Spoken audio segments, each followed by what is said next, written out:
నమస్తే సిటీండియా న్యూస్ కి స్వాగతం. నా పేరు యశ్వంత్. బేగంపేట డివిజన్ భగవంతపూర్ గండిపోచమ్మ ఆలయం నిర్మాణం కొరకు టీఆర్ఎస్ నేతలు తలసాని శ్రీనివాస్ యాదవ్, బేగంపేట కార్పొరేటర్ ఉమా మహేశ్వరి, పలువురు నేతలు హాజరయ్యారు. నన్ను పోచమ్మ ఆలయం కొత్తగా నిర్మించడానికి సహాయక చర్యలు అందిస్తామని తెలిపారు.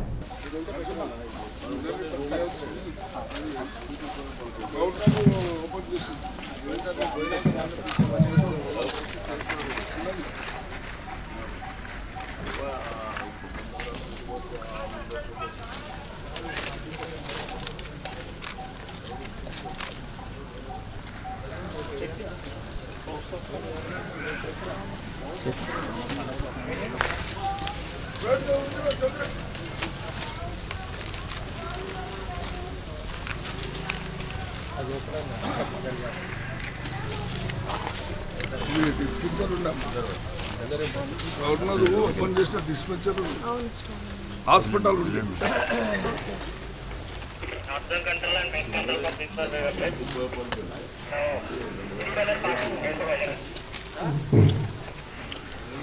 ఇది చిన్న డిస్పెన్సర్ ఉంటుంది సార్. మేడం దానిపైన హాస్పిటల్ ఉంటుంది సార్. డిస్పెన్సర్ ఉంటుంది. నెక్స్ట్ క్లాస్ ఉంది.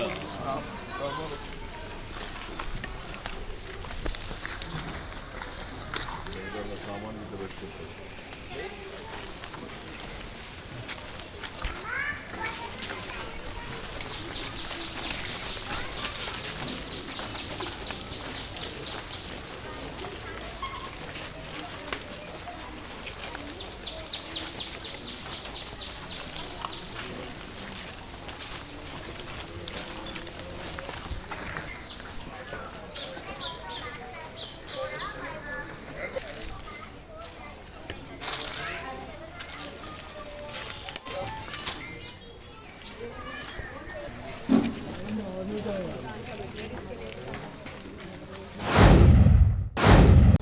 పాత నగరంలో టీఆర్ఎస్ సభ్యత్వ నమోదు కార్యక్రమాన్ని ప్రారంభించిన మహమూద్ అలీ టీఆర్ఎస్ పార్టీ సభ్యత్వ నమోదు చేసుకునే కార్యక్రమంలో అత్యధిక సంఖ్యలో కార్యకర్తలు నమోదు చేసుకుంటున్నారు. సభ్యత్వంలోని స్కీమ్ల గురించి తెలియజేశారు. ఈ కార్యక్రమంలో మలక్పేట, యాకత్పుర, చార్మినార్, బహద్దూర్పుర నియోజకవర్గం ఇన్ఛార్జీలు, టీఆర్ఎస్ మాజీ కార్పొరేటర్లు, హైదరాబాద్ వ్యవసాయ మార్కెట్ చైర్మన్, వైస్ చైర్మన్ మరియు నాయకులు, కార్యకర్తలు పాల్గొన్నారు. 56 ఇయర్స్ అన్యాయం జరిగింది. ఇప్పుడు 56 ఇయర్లో ఆఫ్టర్ ఇండిపెండెన్స్ అంటే 65 ఇయర్స్ కంప్లీట్ అయింది. ఏం జరగలేదు. 6 ఇయర్లో అంటే 100 టైం ఎక్కువ జరిగింది వెల్ఫేర్ పని. చాలా అందరూ హ్యాపీ ఉన్నారు. అందరూ ప్రజలకు విజ్ఞప్తి చేస్తున్నాం. మీ మెంబర్ ఇవ్వండి. మా ఇన్ఛార్జెస్లో రిక్వెస్ట్ చేస్తున్నాం. మెంబర్షిప్ డ్రైవ్ బాగా జరగాలి. తప్పకుండా పబ్లిక్ ఇష్టం ఉంది మెంబర్ కోసం. అది చేస్తే మంచిగా ఉంది. మా మీడియా మిత్రులకు చాలా థ్యాంక్స్ చెప్తున్నాను. చాలా మన టార్గెట్ కంప్లీట్ 50,000 అంటే ఈచ్ కాన్స్టిట్యూన్సీకి ఉంది. మన హోప్ ఉంది. ఈచ్ మొత్తం ఒకటి ఫిగర్ ఉంది. 100% లాస్ట్ టైంలో 50, 60, 70% జరిగింది. ఈ టైంలో 60, 70% జరిగింది అవకాశం. టీఆర్ఎస్ పార్టీ మెంబర్షిప్ స్టార్ట్ అయింది 2 days బిఫోర్. నాంపల్లి అండ్ కావాన్ స్టార్ట్ అయింది. ఈరోజు ఫైవ్ కాన్స్టిట్యూన్సీ ఇక్కడికి ఆజం ఫంక్షన్లో మీటింగ్ జరిగింది. మలక్పేట్ ఆజం అలీ ఉన్నారు, యాకుత్పుర శ్యామసుందర్ రెడ్డి ఉన్నారు, చార్మినార్ సలావుద్దీన్ ఉన్నారు, బహదూర్పుర ఇనాయత్ అలీ బాఖరి అండ్ చందాగంట రామరెడ్డి గారు. మొత్తం 5 ఇన్ఛార్జెస్ వచ్చిన చాలా మన క్యాడర్ ఇప్పుడు ఎలక్షన్లో కాంటెస్ట్ ఇచ్చిన క్యాండిడేట్ రీజన్ ప్రెసిడెంట్ వచ్చిన మెంబర్షిప్ ఈరోజు స్టార్ట్ అయింది. తప్పకుండా పబ్లిక్లో అంటే చాలా జోష్ ఉంది. ఓల్డ్ సిటీలో చాలా బాగా, సిద్దిపేటలో ఎట్లా ఉంది, సిరిసిల్లాలో ఎట్లా ఉంది, ఓల్డ్ సిటీలో ఎట్లా ఉంది. పబ్లిక్లో అంటే టీఆర్ఎస్ మెంబర్ కావాలంటే అందరూ డిమాండ్ ఉంది. మా అనుభూతి సింగ్ గారు టార్గెట్ ఇచ్చారు. తప్పకుండా పూర్తి చేస్తాం. షమీపూర్ రాజీ ఎమ్మెల్సీ గారికి ఇన్ఛార్జ్ ఇచ్చారు, ఓల్డ్ సిటీ ఇన్ఛార్జ్. మా అనుభూతి సింగ్ గారు తెలంగాణ వచ్చే ముందుకు చాలా ప్రామిస్ చేశారు. తెలంగాణ వచ్చే తర్వాత ప్రామిస్తో మొత్తం ఫిల్అప్ చేశారు. ఇండియాలో నంబర్ 1 స్టేట్ అంటే మా టీఆర్ఎస్ స్టేట్ ఉంది. కోట్లాది మంది గిరిజనుల బంజారుల ఆరాధ్య దేవుడు సేవాలాల్ తెలుగు గడ్డ మీద జన్మించడం గర్వకారణం. సంచార జాతులను ఏకతాటిపైకి తెచ్చారని బీజేపీ రాష్ట్ర అధ్యక్షుడు బండి సంజయ్ అన్నారు. ముస్లిం రాజుల నుండి ఎంతో ఒత్తిడి వచ్చినా మత మార్పిడి కాలేదు. ధర్మం కోసం హిందూ సంస్కృతిని పరిరక్షించారు. సేవాలాల్ను స్ఫూర్తి విరుద్ధంగా ఇప్పుడు ఉన్న పాలకులు పాలిస్తున్నారు. టీఆర్ఎస్ ప్రభుత్వం గిరిజనుల భూములను లాక్కొని దౌర్జన్యం చేస్తుంది. టీఆర్ఎస్ దుర్మార్గంగా వ్యవహరిస్తున్నారని విమర్శించారు. 10% గిరిజనుల రిజర్వేషన్లు అమలు చేయడం లేదు. గిరిజనుల రిజర్వేషన్ల పట్ల కేసీఆర్కి చిత్తశుద్ధి లేదు. గుర్రంపోడు గిరిజనులకు కేటాయించిన భూములను అన్యాయంగా లాక్కుంటున్నారు. పేద ప్రజలకు పట్టాలు ఇవ్వవలసింది పోయి టీఆర్ఎస్ ప్రభుత్వం కాంగ్రెస్ నాయకులు బడాబాబులకు కొమ్ము కాస్తుందని వారన్నారు. పేద గిరిజనుల కోసం కొట్లాడితే భారతీయ జనతా పార్టీ కార్యకర్తలు కుక్క మహిళలను కుక్కలు ఉన్నారు. ప్రశ్నించే మహిళలు కుక్కలన్నా పందులన్నా గాడిదలన్నా ప్రజలు తెలుసు. నీ సంస్కార హీనుడుగా నుండి రాష్ట్ర ముఖ్యమంత్రికి వివాదాలు విషయాల ఆ పేద గిరిజనులు సిగ్గుతో తలవసుకున్నారు. ఈ ముఖ్యమంత్రిగా మేము గతంలో ఓటేసింది. ఈ ముఖ్యమంత్రి అన్న రాష్ట్ర ముఖ్యమంత్రిగా అనుకున్నది. అతను రాష్ట్ర ముఖ్యమంత్రి అని చెప్పి అనుమానం మనం కూడా కలుగుతున్నది. అందుకే ఇప్పటికైనా రాష్ట్ర ముఖ్యమంత్రి స్పందించాలి. అక్రమంగా పేద గిరిజనుల మీద భారతీయ జనతా పార్టీ కార్యకర్తలు పెట్టే కేసులు పెట్టితే ఆ రోజు గిరిజనుల మీద 3rd degree పోలీస్ అధికారుల మీద వెంటనే చర్చించుకోండి.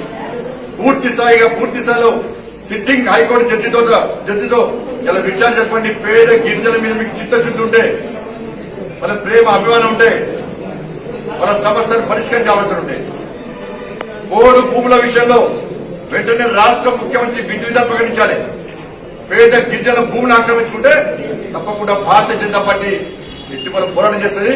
అందుకే ఈ పూర్తి పోడు భూముల విషయంలో గాని, గుర్రపాల తండా విషయంలో గాని, రాష్ట్ర వ్యాప్తంగా గిరిజనుల యొక్క వ్యవసాయ భూమి విషయంలో గాని, 10% ఎస్టీ రిజర్వేషన్ విషయంలో గాని వీటిని రాష్ట్ర ముఖ్యమంత్రి స్పందించాలి. అనేటువంటి తండాలుగా మార్చింది సేవలాల్ మహారాజ్. ఇవాళ మేము తండాలను గ్రామ పంచాయతీ చేస్తాం. గ్రామ పంచాయతీ చేసి ఏపీకినుడు ఒక్క ఉద్యోగం నియమించిన వాడును తండాలకు పంచాయతీగా గ్రామ పంచాయతీ మార్చినను ఒక్క పైసను కేటాయించినవాడు పేరుకు మాత్రమే దండాలు మేము గ్రామ పంచాయతీ చేస్తామని చెప్పి చెప్పుకుంటుంది తప్ప దాని వల్ల ఏం సాధించను, ఆ తండాలను ఏ విధంగా అభివృద్ధి చేసినామో ఇంత రాష్ట్ర ముఖ్య స్పష్టం చేసినట్టు.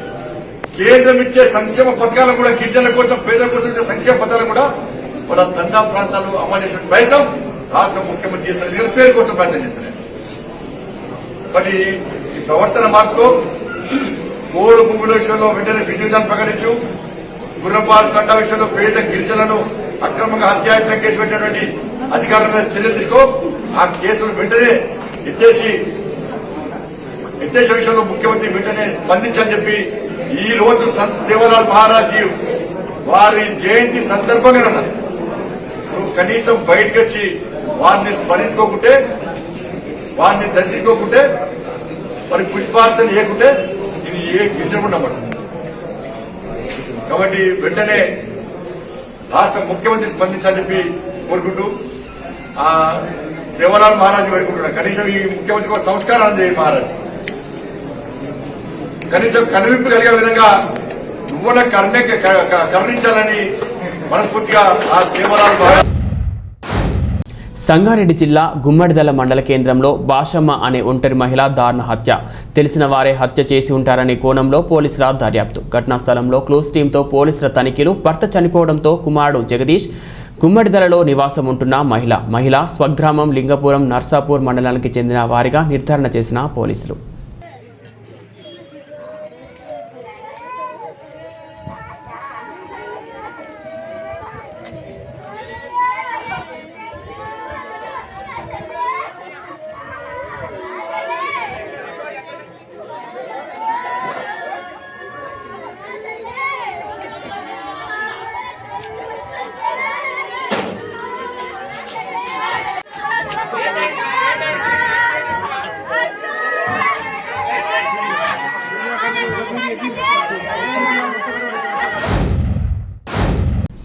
నాగోబాను దర్శించుకున్న హిమాచల్ ప్రదేశ్ గవర్నర్ బండారు దత్తాత్రేయ మంత్రి ఇంద్రకరణ్ నాగోబాకు ప్రత్యేక పూజలు, ఆదిలాబాద్ హిమాచల్ ప్రదేశ్ గవర్నర్ బండారు దత్తాత్రేయ, దేవాదాయ శాఖ మంత్రి అల్లోల మంత్రి ఇంద్రకరణ్ రెడ్డి నాగోబాను దర్శించుకొని ప్రత్యేక పూజలు నిర్వహించారు. వారికి మేస్రం వంశీయుల ఆధ్వర్యంలో స్వాగతం పలికారు. సాంప్రదాయం ప్రకారం మేస్రం వంశీయులు వారిని ఘనంగా సన్మానించారు. ఈ కార్యక్రమంలో ఎంపీ స్వయం Bapurao, collector Sikta Patnaik, ITDA PO Bhavesh Mishra తదితరులు ఉన్నారు.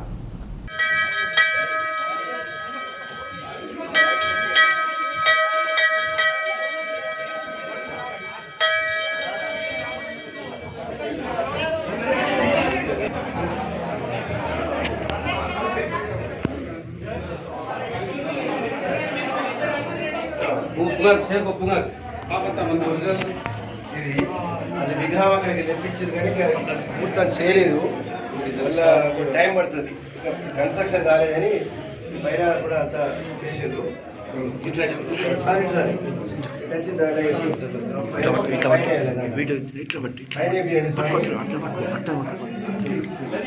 కొద్దిగా పైగా ఇక్కడ దీని పైన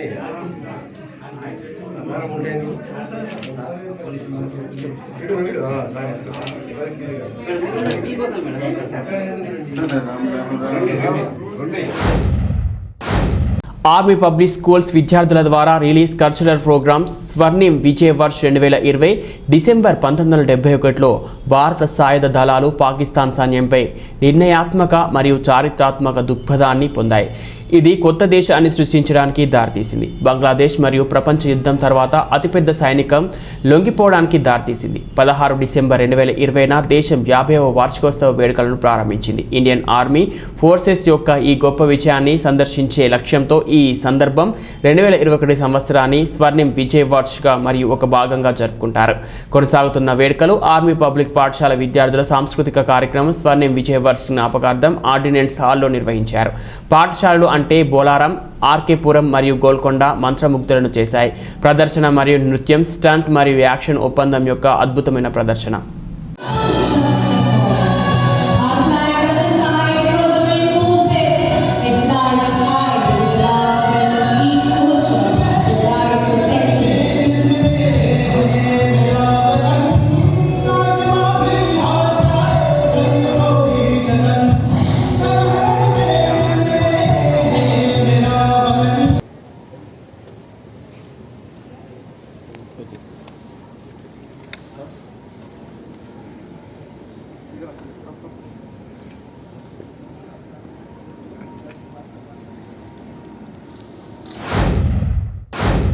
తిరుపతిలో వామపక్షాల భారీ బైక్ ర్యాలీలు, విశాఖ స్టీల్ ప్లాంట్ పరిరక్షణ కోసం నినాదాలు చేసిన వామపక్ష నేతలు కేంద్ర ప్రభుత్వం తన వైఖరి మార్చుకోవాలని డిమాండ్. రాష్ట్ర విభజన చట్టంలో ఉన్న కడప ఉక్కును కేంద్రం నిర్మించాలని ఎమ్మెల్సీ ఎండ్లపల్లి శ్రీనివాసరావు డిమాండ్ చేశారు. విశాఖ ఉక్కు ప్రైవేటీకరణను సైతం నిలుపుదల చేయాలని సూచించారు.